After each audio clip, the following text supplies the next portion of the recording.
অগ্নিকবি বুলি কাক জনা যায়? উত্তৰটো হ'ল কমলাকান্ত ভট্টাচাৰ্য। অসম কেশৰী বুলি কাক জনা যায়? উত্তৰটো হ'ল অম্বিকাগিৰি ৰায়চৌধুৰী। যতীন্দ্ৰিয়বাদী বুলি কাক জনা যায়? উত্তৰটো হ'ল নলিনীবালা দেৱী। অসম গৌৰৱ বুলি কাক জনা যায়? উত্তৰটো হ'ল হেম বৰুৱা। উপন্যাস সম্ৰাট বুলি কাক জনা যায়? উত্তৰটো হ'ল জনীকান্ত বৰদলৈ।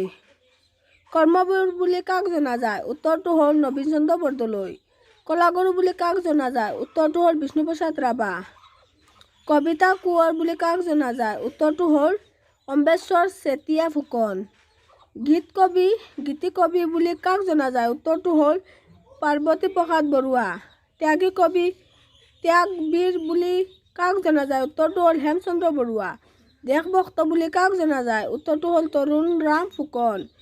দেশপ্ৰাণ বুলি কাক জনা যায়? উত্তৰটো হ'ল লক্ষীধৰ শৰ্মা। বীৰবালা বুলি কাক জনা যায়? উত্তৰটো হ'ল কনকলতা বৰুৱা। বকুল বনৰ কবি বুলি কাক জনা যায়? উত্তৰটো হ'ল আনন্দ চন্দ্ৰ বৰুৱা। বনফুলৰ কবি বুলি কাক জনা যায়? উত্তৰটো হ'ল যতীন্দ্ৰনাথ দুৱৰা। নটসূৰ্য বুলি কাক জনা যায়? উত্তৰটো হ'ল ফণী শৰ্মা। জিকিৰ সম্ৰাট বুলি কাক জনা যায়? উত্তৰটো হ'ল ৰকিবউদ্দিন আহমেদ। লৌহ মানৱ বুলি কাক জনা যায়? উত্তৰটো হ'ল বিষ্ণুৰাম মেধি। বিহগী কবি বুলি কাক জনা যায়? উত্তৰটো হ'ল ৰঘুনাথ চৌধুৰী। বিপ্লৱী কবি বুলি কাক জনা যায়? উত্তৰটো হ'ল প্ৰসন্নলাল চৌধুৰী। বাগ্মীবৰ বুলি কাক জনা যায়? উত্তৰটো হ'ল নীলমণি ফুকন। ভাংগনী কোঁৱৰ বুলি কাক জনা যায়? উত্তৰটো আনন্দ চন্দ্ৰ আগৰৱালা। পাপৰিৰ কবি বুলি কাক জনা যায়? উত্তৰটো হ'ল গণেশ গগৈ। প্ৰতিমাৰ খনিকৰ বুলি কাক জনা যায়? উত্তৰটো হ'ল চন্দ্ৰকুমাৰ আগৰৱালা। লোকনায়ক বুলি কাক জনা যায়? উত্তৰটো হ'ল অমিয় কুমাৰ দাস।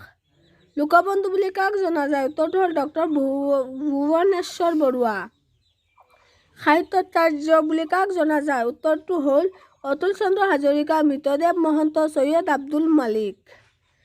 শেৱালি কবি বুলি কাক জনা যায়? উত্তৰটো হ'ল ৰত্নকান্ত বৰকাকতি। নিজৰাৰ কবি বুলি কাক জনা যায়? উত্তৰটো হ'ল শৈলধৰ ৰাজখোৱা। জ্ঞান মালিনীৰ কবি বুলি কাক জনা যায়? উত্তৰটো হ'ল মফিজুদ্দিন আহমেদ হাজৰিকা। প্ৰাচ্য পণ্ডিত বুলি কাক জনা যায়? উত্তৰটো হ'ল কৃষ্ণকান্ত সন্দিকৈ। সদক্ষ মহীয়ান বুলি কাক জনা যায়? উত্তৰটো হ'ল কৃষ্ণকান্ত সন্দিকৈ আৰু মহেশ্বৰ নেওগ। সেউজ কোঁৱৰ বুলি কাক জনা যায়? উত্তৰটো হ'ল পৰাগধন চলিহা। ৰঙাজিয়াৰ কবি বুলি কাক জনা যায়? উত্তৰটো হ'ল মহিম বৰা। খৰিকাজাইৰ কবি বুলি কাক জনা যায়? উত্তৰটো হ'ল ভৱানন্দ ৰাজখোৱা। বনকুঁৱৰ বুলি কাক জনা যায়? উত্তৰটো হ'ল আনন্দীৰাম দাস। অসম বেকন বুলি কাক জনা যায়? উত্তৰটো হ'ল সত্যনাথ বৰা।